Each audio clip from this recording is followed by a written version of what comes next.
আমাদের এই ঢাকা কেন্দ্রীয় কারাগারে ছিল কোরআনের পাখি আল্লামা দেলোয়ার হোসেন সাঈদী হুজুর। এমনকি উনি যখন কারাগারে গিয়েছেন ওনাকে বলেছিল যে একটা কোরআন শরীফ কি ভিতরে নিতে পারি, বলছে এটাও নিতে দেওয়া হবে না। ওনার ওখানে তিনি আমাকে বলতেছেন যে ভাই কোরআন শরীফ ওনাকে ভিতরে নিতে দেওয়া হয় নাই, একটা কোরআনও ভিতরে যে উনি কোরআন পড়বে সেটাও নিতে দেওয়া হয় নাই।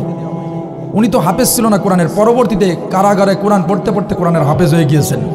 শুধু উনি না, আপনাদের সাতক্ষীরার গর্বিত সন্তান এমপি আব্দুল খালেক হুজুর 80 বছর বয়সে জেলখানায় থাকতে থাকতে জেলখানার মধ্যে কোরআন পড়তে পড়তে উনিও কোরআনের হাফেজ হয়ে গিয়েছিলেন। সুবহানাল্লাহ পড়েন। বলছে শীতের রাত্রে হুজুর খুব কষ্ট করে, হুজুর বলেছিলেন আমি তো একাকী থাকি, যদি আমার সাথে একটা কোরআন দাও তোমরা, তাহলে ওই কোরআন তেলাওয়াতে আমি সমস্ত কিছু মহব্বত, দুনিয়ার সমস্ত মহব্বত বলে আমি আমার মালিকের সাথে কথা বলবো, আমি কোরআন তেলাওয়াত করব, আপন মনে আমার মালিককে শোনাবো। তাই এটা যখন আমি শুনলাম, ওই কারারক্ষী বলল যে এটা যখন উনি শুনলেন উনি আর নিজে বসে থাকতে পারলেন না, চোখের পানি ছেড়ে দিয়ে ওই দিন রাতে উনি করলেন কি, 2টা লুঙ্গি পরলেন, নতুন লুঙ্গি 2টা কিনেছেন। ওনার শরীরের মধ্যে, আর বাস্তব সত্য ঘটনা বলছি, এই ছেলেপেলেরা যেন কথা বলে না, আলোচনার ব্যাঘাত ঘটাচ্ছে, খবরদার। 2টা লুঙ্গি পরেছেন পরনের ভিতরে, একটা লুঙ্গি গায়ের সাথে চড়াইছে ভিতরে, আর একটা লুঙ্গি পরছেন, পরে এরকম করে আর একটা চাদর, মোটা চাদর, চাদরের তলে একটা কাঁথা, উনি এরকমের করছেন, আগলে রাখছেন। ওই কারারক্ষী বাজার থেকে একটা কোরআন, সুন্দর একটা কোরআন কিনে এনে সেটা লুকিয়ে ওনাকে দিয়েছেন, আর ওই লুঙ্গি 2টা ওনাকে দিয়েছেন। যেন বসে কোরআন আনছো বুঝলাম, কিন্তু এই যে 2টা লুঙ্গি আর এই যে কাঁথা আনছো বুঝলাম শীতের রাত্রে, কিন্তু লুঙ্গি 2টা আনার কারণ কি? বসে হুজুর বর্তমান যে পরিমাণ শীত পড়ছে, সামান্য ওরকম একটা পাতলা কম্বল আপনি নিজেই বিছান, আপনার গায়ে সারা রাত দেখেছি আপনি সারা রাত ভরে কাঁপেন শীতেতে। হুজুর আপনার এই কষ্ট আমার আর সহ্য হয় না, হুজুর আপনি এই 2টা লুঙ্গি ছিঁড়ে ভিতর দিয়ে আপনি ওই জমিনের পরে বিছাই দেবেন। দেখেন সেই মানুষটা, উনি বলছেন যে আমি প্রতিদিন দেখতাম যে উনি তাহাজ্জুদের নামাজ চোখে পানি ফেলে দিয়ে আল্লাহর কাছে কি যেন বলতো। তা আল্লাহর ওলি উনি কিন্তু যখন দুনিয়া থেকে বিদায় নিয়ে চলে গেল, জমিনটা ভূমিকম্প হলো, জমিনটা কেঁপে উঠলো, আসমান থেকে বৃষ্টি বর্ষণ হলো। এমনকি ওনার জানাজার নামাজ পড়েছি, জুব্বা পরে মুখে মাস্ক পরে জানাজার নামাজ পড়েছি পালিয়ে পালিয়ে। একটা মানুষ 50টা বছর কোরআনের খেদমত করেছেন। মানুষের হিংসা কতটা হয় দেখেন, একটা মানুষ যদি পাপও করে তার সাথেও তো একজন কোরআনের রাহবার, তার সাথে তো এরূপ আচরণ করা ঠিক হয় নাই, বৃদ্ধ মানুষ। আল্লামা দেলোয়ার হোসেন সাঈদী রহমতুল্লাহ আলাইহি উনি একটা দোয়া করতেন যে আল্লাহ আমাকে শাহাদাতের মউত দিও, ওগো আল্লাহ আমাকে শাহাদাতের মউত দিও। আজকের এই ময়দানে আপনারা ছুটে এসেছেন, যে মানুষটার কথা আমার মনে পড়ে যায়, ছোটকালে যখন ছোট ছিলাম আমার আব্বাজান ক্যাসেটে এনে এনে আল্লামা দেলোয়ার হোসেন সাঈদী হুজুরের ওয়াজ আমাদেরকে শোনাতেন। জীবনে খুব আশা ছিল কোরআনের জগৎ শ্রেষ্ঠ রাহবার আল্লামা, কোরআনের পাখি আল্লামা দেলোয়ার হোসেন সাঈদীকে সশরীরে মাহফিল করতে পারি আর না পারি, সশরীরে ওনাকে সামনে বসে ওনার তাফসীর শুনবো, ওনার সাথে মুসাফাহা করব, কিন্তু সেটা বাতিলেরা জালিমেরা করতে দিল না।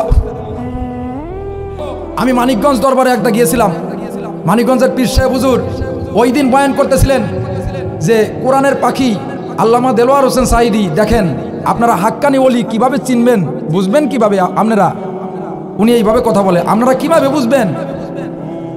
হাক্কানি আল্লাহর ওলিরা যখন দুনিয়া থেকে বিদায় নিয়ে যায় তখন আসমান থেকে বৃষ্টি বর্ষণ হয়, জমিনটা এতিম হয়ে যায়, জমিনটা কেঁপে ওঠে।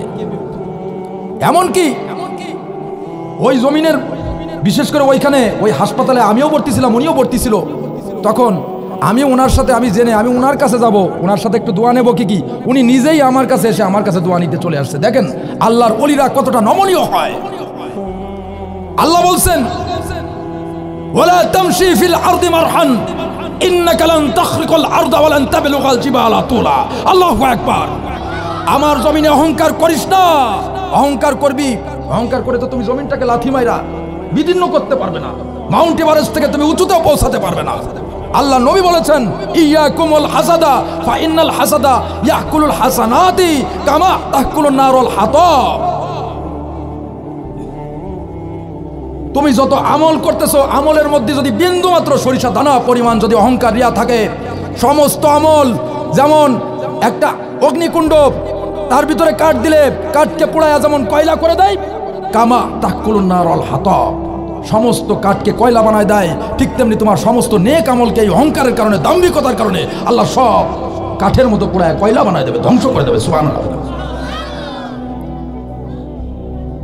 আল্লাহর ওলিদের সাথে আল্লাহর ওলিদের একটা যোগসূত্র আছে, সিনার সাথে সিনায় একটা মিল আছে। শুধু তাই নয়, শৈশবে আমাদের কোরআনের পাখি আল্লামা দেলোয়ার হোসেন সাইদি হুজুরের বাড়ির পাশে একটা মজমা হয়েছিল। ওনার চাচা ছিল ফুরফুরা শরীফের খাদেম, বিরাট খাদেম ছিল, ওনার বাবু খাদেম ছিল।